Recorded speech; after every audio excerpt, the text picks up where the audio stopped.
রব্বুল আলামিন বলেন ইযহাব ইলা ফিরআউনা ইন্নাহু তাগা। আল্লাহ পাক রব্বুল আলামিন বলেন, হে মুসা, তুমি ফিরআউনের কাছে চলে যাও, কারণ সে তাগুত হয়ে গেছে। কে বলছেন? আল্লাহ সুবহানাহু ওয়া তাআলা বলছেন, হে মুসা, তুমি ফিরআউনের কাছে চলে যাও, সে তাগুত হয়ে গেছে। সে বলছে, আমি আইনদাতা, আমি বিধানদাতা, আমার হুকুম তোমাদেরকে মেনে চলতে হবে।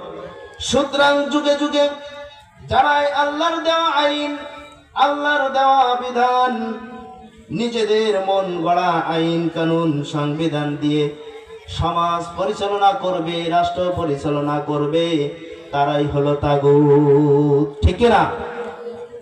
আল্লাহ পাক রব্বুল আলামিন বলেন, তাগুতের অনুসারী কারা?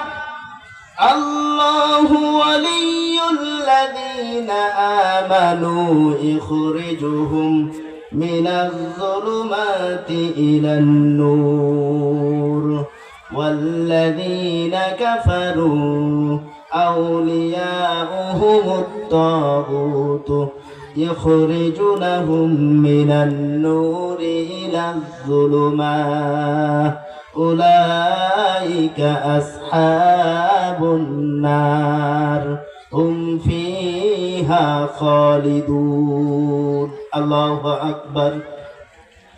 যারা মুমিন তাদের অভিভাবক হবেন একজন, তিনি হলো আল্লাহ রাব্বুল আলামিন। তিনি কে? আল্লাহ রাব্বুল আলামিন। তিনি আমাদেরকে অন্ধকার থেকে আলোর পথে নিয়ে আসেন। ঠিক কিনা? অন্ধকার থেকে আলোর পথে নিয়ে আসেন, পথ ভোলা মানুষদেরকে পথের দিশা দেখান আল্লাহ রাব্বুল আলামিন। আর যারা কাফের তাদের অভিভাবক হলো তাগুত। সে তাদেরকে আলো থেকে অন্ধকার পথে নিয়ে যায়। এরা হবে জাহান্নামের অধিবাসী।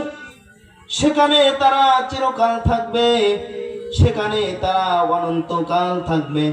অর্থাৎ যারা ঈমানদার হবে তাদের অভিভাবক হিসাবে আল্লাহ রাব্বুল আলামিন জীবনের প্রতিটা ক্ষেত্রে আইনদাতা, বিধানদাতা এবং হুকুমদাতা, রিজিকদাতা হিসাবে তারা মানে। ঠিক কিনা?